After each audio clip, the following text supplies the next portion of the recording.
Kisah akan berfokus pada seorang bujang bernama Jason. Ini orangnya. Jason merupakan orang Filipina yang sudah lama tinggal di Kanada dan baru saja kehilangan sosok ayah yang tak sempat dia bahagiakan.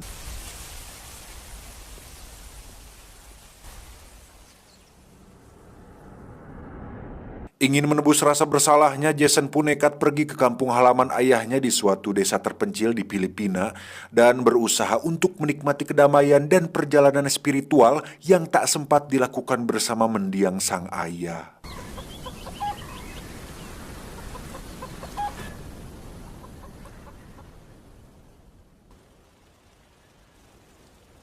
Setelah 2 hari berkemping sendirian di hutan belantara, Jason pun dikejutkan dengan kemunculan seorang wanita yang auratnya cukup kemana-mana, yang ternyata itu adalah salah satu wanita dari suku pedalaman yang pahanya tengah terluka oleh sebuah anak panah. Jason pun mengikuti si wanita sampai ke curug di mana dia membayangkan bisa mandi bareng bersama si wanita seperti dalam kebanyakan film-film survival di hutan lainnya. Tapi justru dia malah pingsan akibat mengalami infeksi dari anak panah di pahanya, sehingga yang awalnya ingin happy malah menjadi beban untuk Jason. Sempat membawanya ke pantai untuk meminta tolong kepada para nelayan, tapi hal itu nampaknya tidak berhasil karena para nelayan tersebut sudah diburu waktu untuk segera pergi menjaring ikan mujair di laut.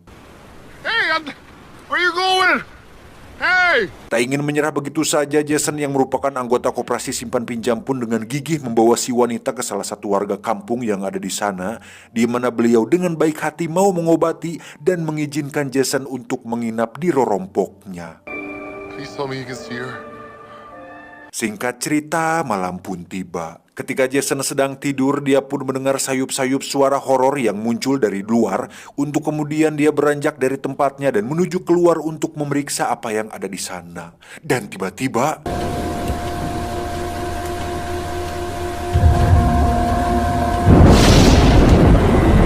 ya, ada sesosok makhluk dengan tanduk di bagian kepala, yang mana saat Jason kembali, si wanita tengah bertarung dengan seseorang yang memakai kostum karnaval.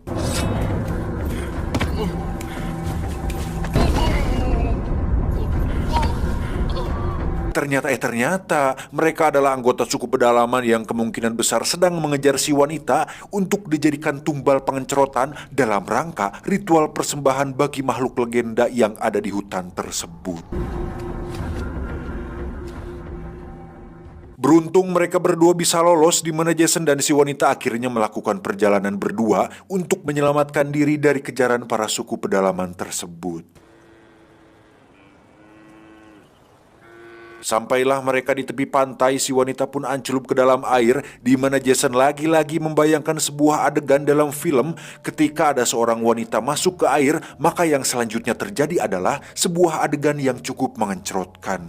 Tapi karena Jason masih berpikir rasional dan taat kepada hukum dan negara, dia pun memilih untuk memeriksa sebuah perahu yang ada di sana dan bermaksud menggunakan perahu itu untuk kabur dari kejaran para suku pedalaman.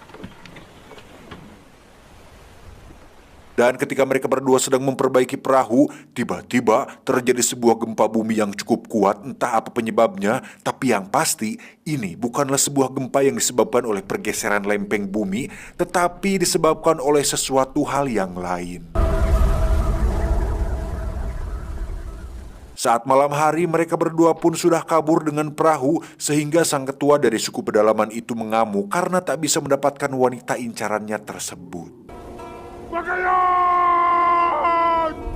Jason dan si wanita sendiri terlihat sudah berlayar di antara pulau-pulau kecil, di mana kita semua akan langsung dikejutkan dengan penampakan sesosok makhluk raksasa yang dibuat dengan budget yang cukup rendah. Entah sang animatornya baru lulus SMK atau mantan animator di film kolosal Indosiar, tapi bisa dipastikan bahwa sang raksasa itulah makhluk legenda yang sering diberikan persembahan oleh para suku pedalaman tersebut.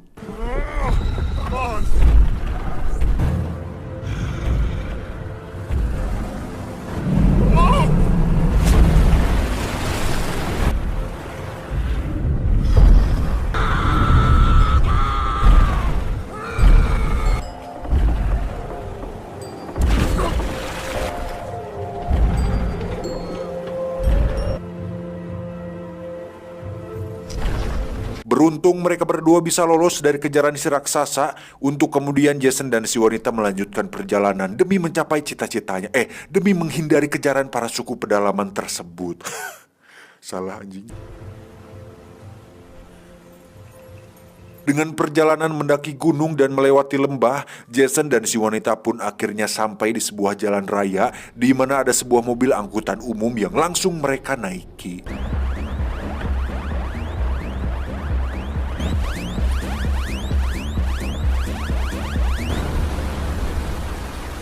Semalaman dalam perjalanan, mobil itu pun tiba-tiba mengalami mogok akibat ban mobilnya menginjak sesuatu yang ternyata ada sebuah duri-duri tajam yang sengaja diletakkan di tengah jalan.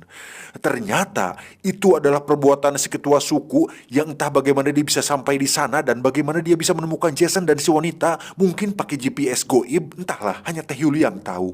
Gayon ka mang giraray siring kan dati. Patawaran mo ako. Nakalihis na ang oras ta. Tuwan mo ang pagtarangkaan! Setelah para penumpang pergi berjalan kaki, si ketua pun langsung menghampiri Jason dan menyerangnya sampai ke dalam mobil, di mana adegan fighting ini merupakan fighting yang koreografernya nampak seperti anak STM. Memukul tanpa arah, menghindar tidak puguh-puguh, dan menyerang tanpa motivasi yang kuat.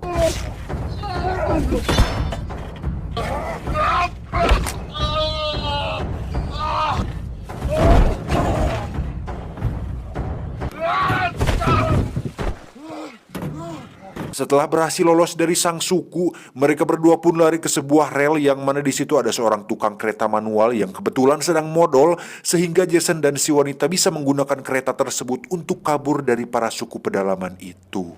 Hey!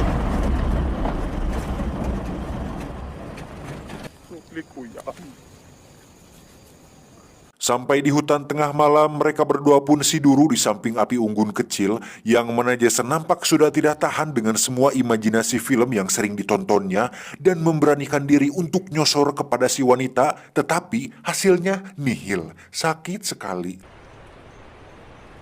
Dahil ako yun sa ginigibo mo. Tak lama muncullah para suku pedalaman yang dipimpin oleh si kepala suku yang lagi-lagi menimbulkan sebuah pertanyaan tentang bagaimana cara mereka bisa mengetahui lokasi Jason dan si wanita. Pada akhirnya, si wanita pun berhasil ditangkap dan Jason sendiri harus pingsan karena dipukul oleh si ketua suku. Saat sadar, Jason sudah berada di tempat lain yang mana si wanita sendiri tengah dibawa ke gunung oleh sang ketua untuk kemudian Jason mencoba mencarinya dengan mendaki gunung tersebut.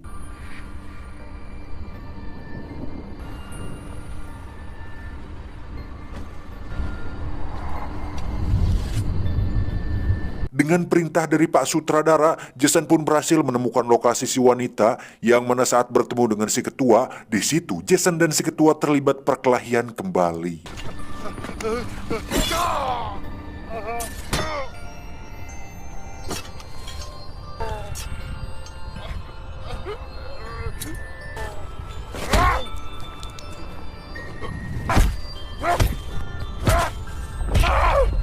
Tak lama muncullah si wanita untuk melerai perkelahian tersebut dan saat si ketua melemparkan senjatanya, si wanita mengorbankan dirinya demi menyelamatkan hidup si Jason. Entah apa motivasinya, entah apa alasan kuat dia mau melakukannya, tapi yang pasti si wanita hanya mengikuti arahan sesuai skenario.